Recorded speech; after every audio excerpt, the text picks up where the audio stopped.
안녕하십니까. 저는 네이버 논술 카페 생각과 글의 매니저 탈공산인 강비호 선생님입니다. 오늘 공부할 학교는 가톨릭대학교 2023학년도 모의 논술을 가지고 공부하겠습니다. 전체적으로 가톨릭대학교의 논술을 개관해 보겠습니다. 가톨릭대학교는 시험 시간은 90분입니다. 1시간 반입니다. 문제는 세 문제가 나옵니다. 항상 1번 문제가 300에서 350자 정도 쓰는 문제가 나오고 2번 문제와 3번 문제가 한 500에서 600자씩 이렇게 쓰는 문제가 나옵니다. 그래서 모두 한 1400자 정도 90분에 1400자 정도 쓰면은 됩니다. 제시문이 짧은 편에 속해요. 문제는 세 문제가 각각 다른 문제가 제시문이 각각 별개로 구성되어 있는 그런 문제가 나옵니다.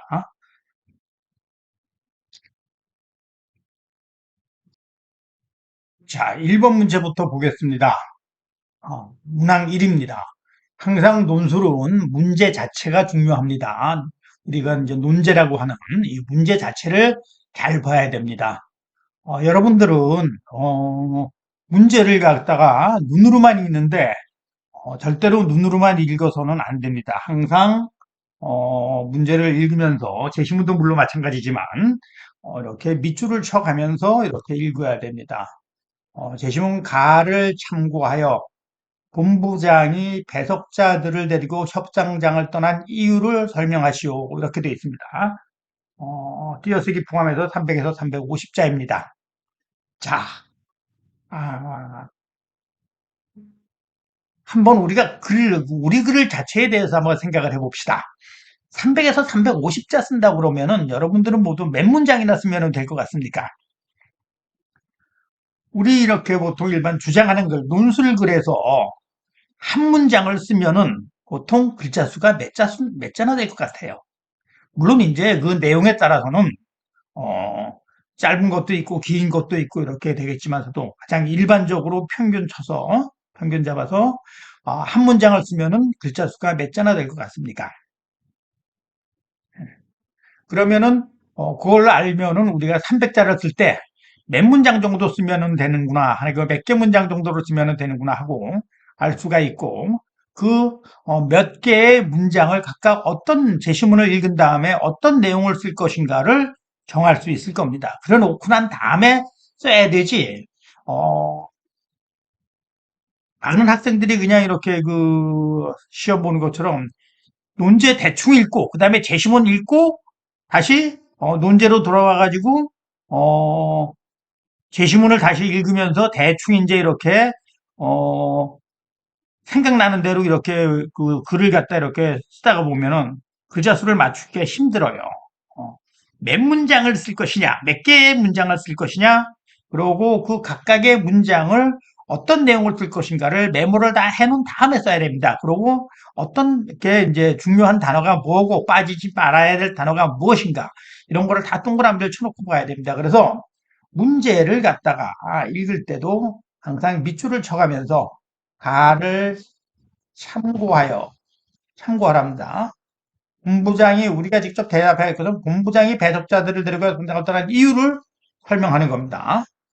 본부장이 배석자들을 데리고 협상장을 떠난 이유를 설명하시오 그랬습니다. 그러면은 답을 쓸 때도 본부장이 배석자들을 데리고 협상장을 떠난 이유는 하고 시작하세요. 어, 문제에서 묻는 거를 바로 답하는 것이 논술에서 제일 좋습니다. 그러면 아까 다시 이제 글자 수로 얘기로 돌아가서 300자면은 보통 우리가 우리 글을 한 문장 쓰면은 보통 한 70자 정도 쓴다고 얘기를 해요. 짧게 쓰면은 뭐 한 60자짜리 이제 그런 문장도 되고 띄어쓰기 포함해서 길게 쓰면은 100자짜리 문장도 되겠지만 보통 평균 우리가 할 때 한 70자에서 80자 그 정도 문장이 가장 알맞습니다. 하나의 의미가 있는 주어 서술어가 있는 그런 글줄로서 한 문장, 그걸 한 문장이라고 그러는데 그런 문장으로서는 보통 한 70자 지금 80자 정도 되는 그것이 이제 제일 이제 스탠다드 기준입니다. 그러면 300자라고 하면은 70자라고 그러면은 4, 7이 28, 7, 5, 35. 한 4문장이나 5문장 정도 쓰면은 300에서 350자 정도를 쓸 수 있을 것 같습니다. 그거까지 생각을 하고 그 다음에 우리가 뭐 본부장이 과연 배석자들을 이고 협상장을 떠난 이유는 무엇인가 하는 거를 이렇게 묻는 말을 가지고 이렇게 머리에 염두에 두고 그 다음에 제시문을 읽어봅시다. 가를 참고하라고 그랬습니다. 이건 어디까지나 가는 참고사항에 불과한 겁니다. 가를 우선 읽어봅시다. 그 제시문을 읽을 때도 연필로 이렇게 중요한 단어를 꼭 동그라미를 쳐가면서 밑줄을 그으면서 여러분 나름대로의 독자적인 이렇게 표시를 해가면서 읽는 게 좋습니다. 문장이 짧으니까 제시문이 짧으니까 우리가 같이 한번 읽어볼게요. 협상 가능 영역은 협상 당사자들이 모두 만족할 수 있는 영역이다. 협상 가능 영역의 바깥선은 협상 포기 한계선이다. 만약 협상 가능 영역이 존재하지 않는다면 한쪽 또는 양쪽이 협상 포기 한계선을 바꿔야 협상이 가능 영역이 존재하게 되고 협상이 진행될 수 있다. 협상 가능 영역이 존재하더라도 한쪽이 이 선을 넘어서는 요구를 꺾지 않는다면 다른 쪽은 협상을 포기할 수밖에 없다. 협상 가능 영역이라는 거 있답니다. 어, 협상 가능 영역이라는 것이 당사자들이 모두 만족할 수 있는 영역이고, 이 협상 가능 영역은 이제 협상 포기 한계선이라고 본답니다. 예, 중요한 단어 같아요. 협상 가능 영역이 존재하지 않는다면 한쪽 또는 양쪽이 협상 포기 한계선을 바꿔야지 협상 가능 영역이 존재하게 되고 협상이 진행될 수 있다. 협상 가능 영역이 존재하지 않으니까 존재하지 않으면 협상이 진행될 수가 없다는군요. 그리고 협상 가능 영역이 존재하더라도 한쪽이 이 선을 넘어서는 요구를 꺾지 않는다면 다른 쪽은 협상을 포기할 수밖에 없다. 이렇게 되어 있습니다. 본부장이 배석자들을 데리고 협상장을 떠난 이유는 자, 그 다음에 제시문 나를 읽어봅시다. 제시문 나는 이렇게 일단 일간신문 기사네요. 협상에서 고도의 기술과 전략이 필요한 거죠 하고 신문기자가 물었습니다. 본부장이 이렇게 대답을 하네요. 협상에는 여러 가지 기술과 전략도 필요하지만 우선 신뢰를 지키는 게 기본입니다. 협상을 하다 보면 인내의 한계까지 와서 고함을 지르거나 얼굴을 붉힌 일이 비일비재합니다. 다리를 박차고 일어나주기도 하지요. 그렇게 연극을 할 수도 있습니다. 다만 그런 횟수가 잦아지면 신뢰를 잃게 됩니다. 기자, 작년 4월 미국에서 쇠고기 추가 협상 도중 귀국하겠다며 협상장을 떠났죠. 그건 협상 전략에 속합니까? 본부장, 국내 상황은 절박했는데 상대편이 쉽게 설득이 안 됐어요. 자리를 뛰면서 배석한 대표단 5명에게도 따라 나오라고 했죠. 자체의 좌절의 표시였습니다. 그때 상대편도 저 정도면 영국이 아니다. 이게 한국 측의 한계선이구나 하고 느꼈을 겁니다. 기자, 결과적으로 우리 요구가 관철되긴 했지만 당신 정말 빈손도 귀국할 생각이었습니까? 본부장, 사정이 어떻든 상업적 이익은 미국 측이 보는 것이거든요. 저쪽은 팔겠다는 입장이니까요. 협상으로 시간을 끄는 만큼 태우기를 팔지 못하면 손해는 저쪽에 있다. 시간은 우리 편이다. 미국 측이 기회비용을 계산한다면 협상을 빨리 끝맺는 쪽으로 갈 수도 있다. 그럼 이쯤에서 보따리를 싸도 좋겠다라는 판단이 섰어요. 자, 우리 제시문 가와 나를 다 읽었습니다. 문제로 다시 돌아가서 가를 참고하여 본부장이 배석자들을 내리고 협상장을 떠난 이유로는 설명하시오 그렇습니다. 그러면 바로 문제에서 묻는 바대로 본부장이 배석자들을 내리고 협상장을 떠난 이유는 무엇 때문이다 라고 이렇게 문장을 시작하는 것이 좋을 것 같습니다. 참고하라고 하는 제시문은 따로 개별적으로 요약을 할 필요가 없습니다. 가톨릭 대학의 경우. 어느 대학도 마찬가지예요. 참고하라고 그러면은 여러분들은 논술을 하게 되면 모든 제시문을 갖다가 다 요약부터 하려고 그러는데 그러지 말고, 묻는 말에 바로 대답을 해야 되겠습니다. 본부장이 배석자들을 데리고 협상을 떠난 이유는, 협상 가능 영역이, 더 이상, 존재하지 않다고 생각했기 때문이다. 이렇게 시작을 하면 되겠습니다. 어, 답안에는 제시문 가에서 나오는 중요한 단어, 협상 가능 영역, 또 협상 포기 한계선, 이런 중요한 핵심 어휘들이 꼭 들어가야 됩니다. 어, 본부장이 배석자들을 데리고 협상장을 떠난 이유는 협상 가능 영역이 더 이상 존재하지 않았기 때문이다. 그래서 더 이상, 더 이제 그 한 문장 썼습니다. 그럼 그 다음 문장을 또 생각해 봅시다. 위에서 우리가 이제 그 제시문 나에서 어떤 상황입니까? 더 이상 협상이 진행되기 위해서는, 우리 측이나 미국 측이 협상 포기 한계선을, 어, 바꿔야지 협상이 가능한 영역이 존재하게 되고 협상이 진행될 수 있다. 어, 이런 상황에서, 어, 그 제시문 가에 나오는 내용을 갖다 활용해서, 어, 당시 상황에서, 어, 협상을 계속 진행하기 위해서는 한국 측이나 미국 측이 협상 포기 한계선을 바꿔야지 협상이 가능한데 어, 이 본부장은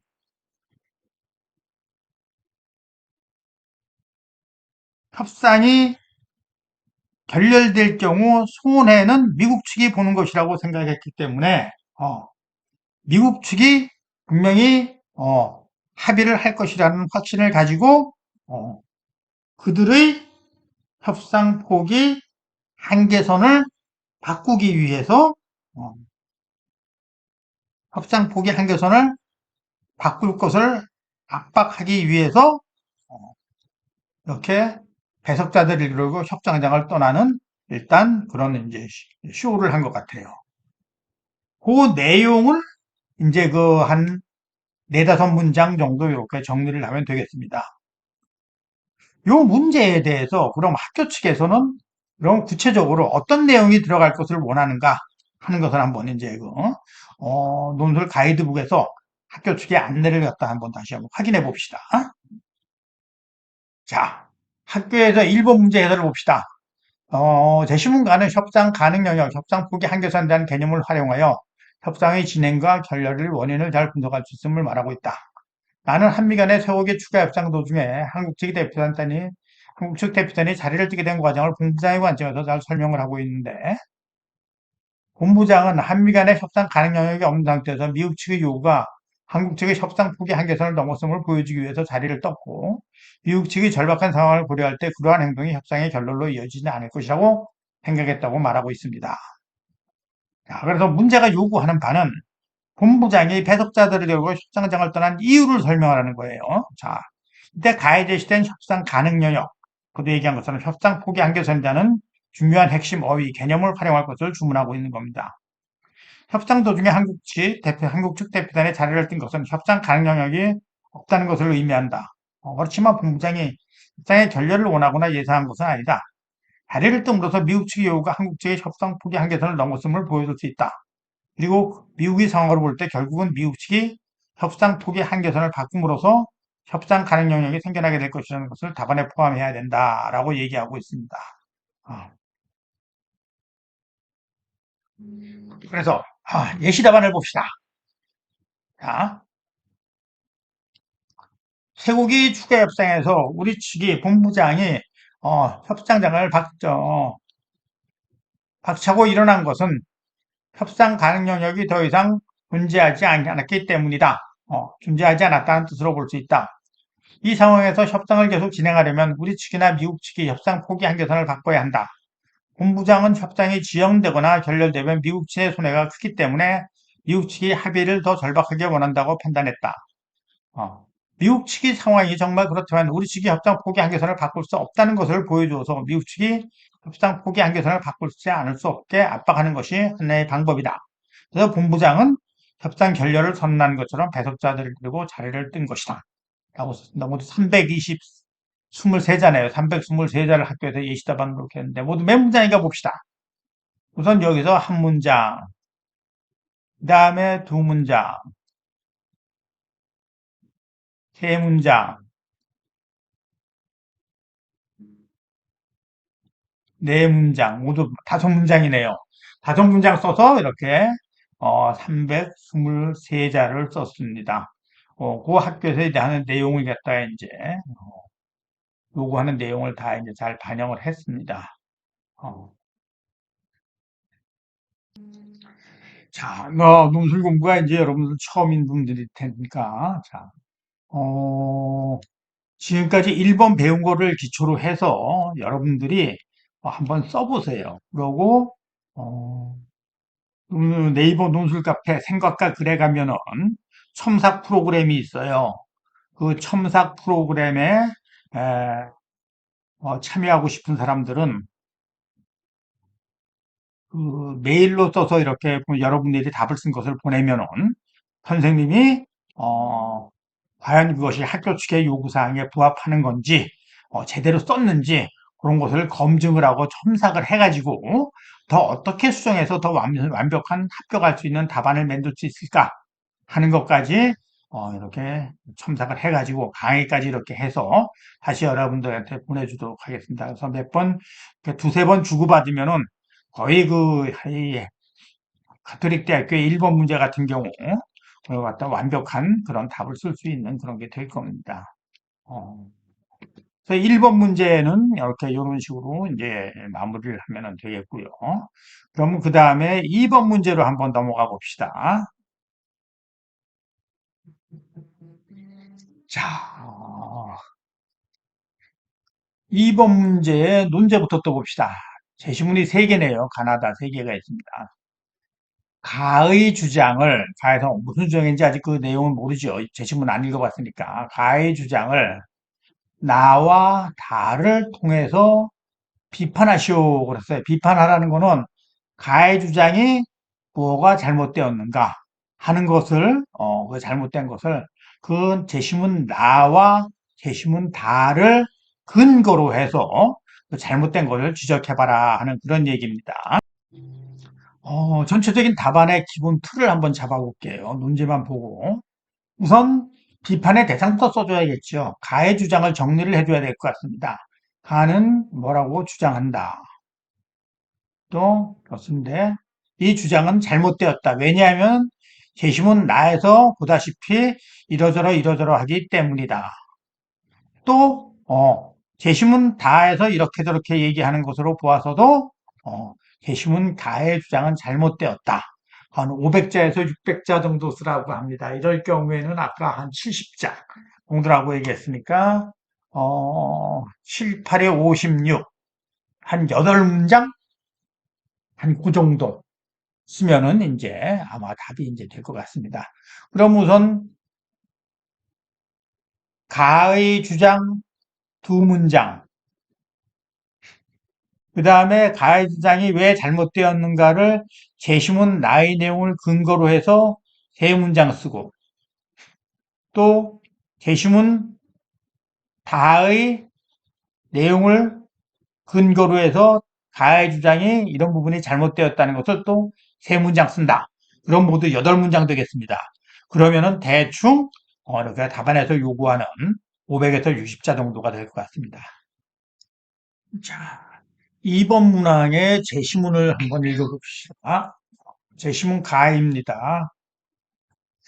자, 제시문 가의 주장이 무엇인지를 우선 읽어봅시다. 자, 시장경제 체제는 개인과 기업의 자유로운 경제활동을 보장한다. 개인은 무엇을 얼마나 소비할 것인가 등을 자유롭게 선택할 수가 있고, 기업도 무엇을 얼마나 어떻게 공급할 것인가 등을 자유롭게 결정할 수 있다.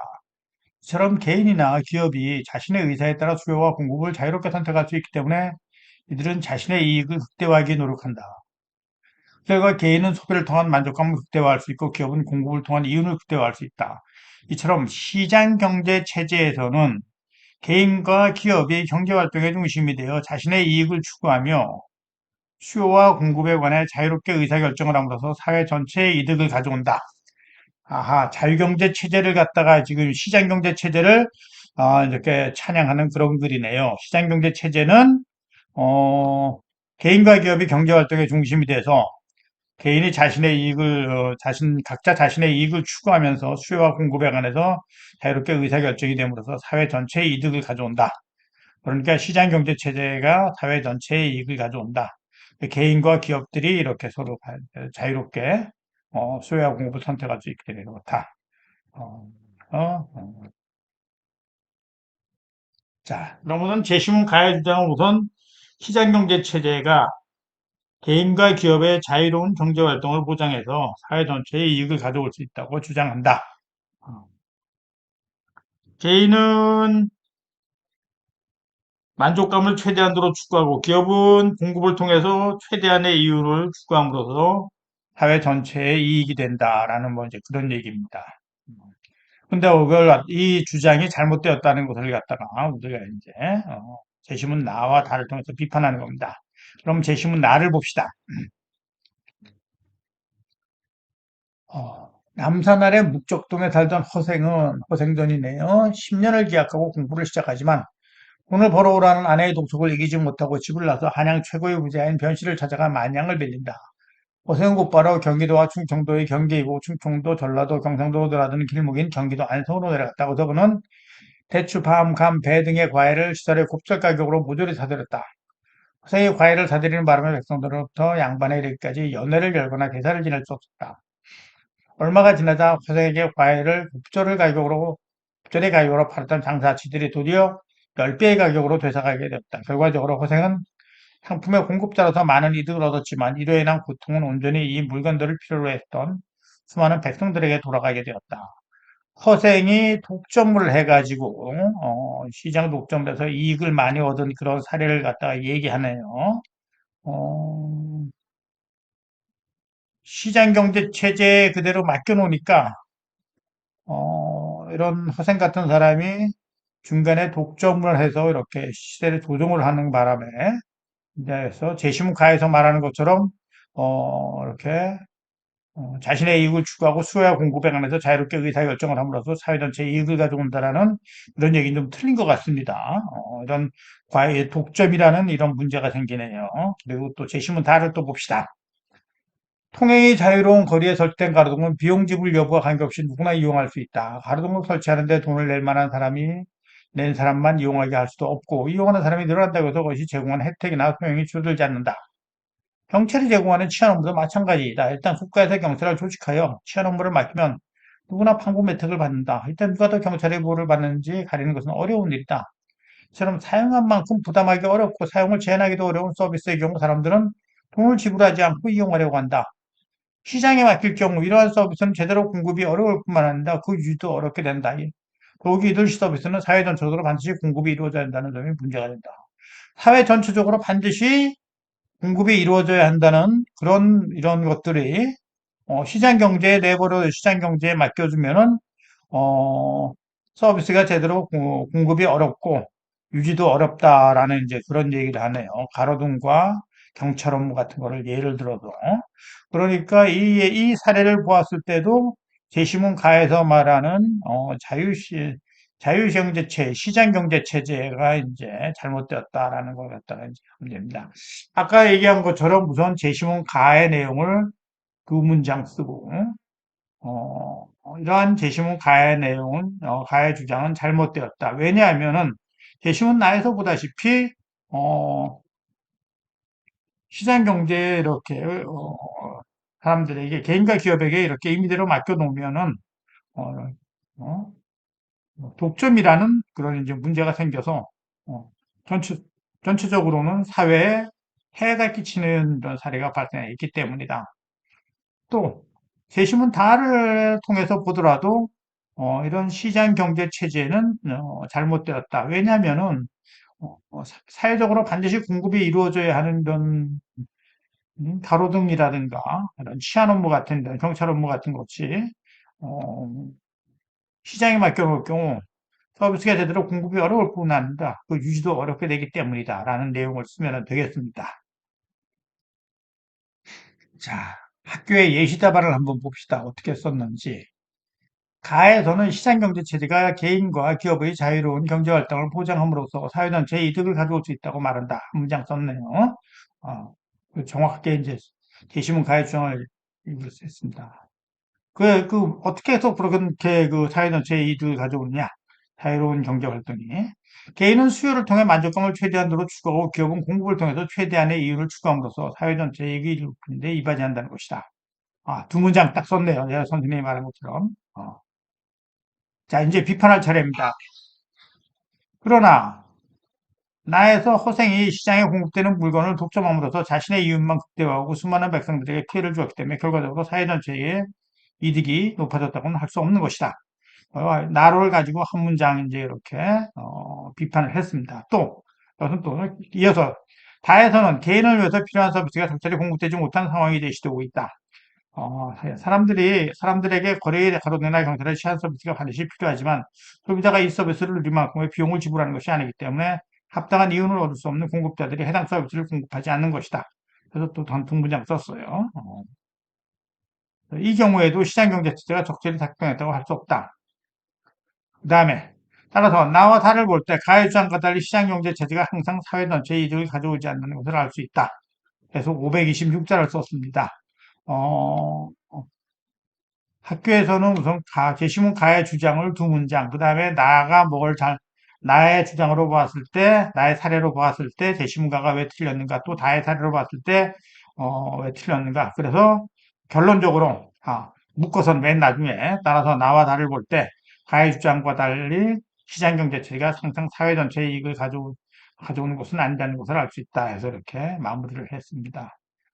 여러분들도 한번 써보고, 아까 얘기한 것처럼, 네이버 논술 카페 생각과 글에서, 첨삭 프로그램에 참여할 사람들은, 거기 메일로, 선생님 메일이 있으니까, 그 선생님 메일로 이렇게 보내주면은, 선생님이 또 역시 여러분들이 보낸 답안에, 첨삭하고 그것을 더 완벽하게 어떻게 더, 합격할 수 있는 답안으로 만들 수 있는가까지 해가지고, 다시 이렇게 또 보내주고 해서 재첨삭하고 하는 과정을 거쳐서 여러분들이 좋은 답안을 쓸 수 있게끔 해줄 수 있을 겁니다.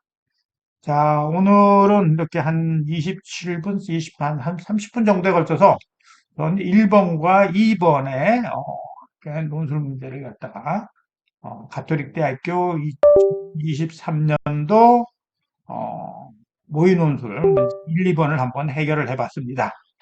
자, 오늘 강의는 여기까지만 합시다. 자, 다 3번은 다음 시간에 또 계속 할게요.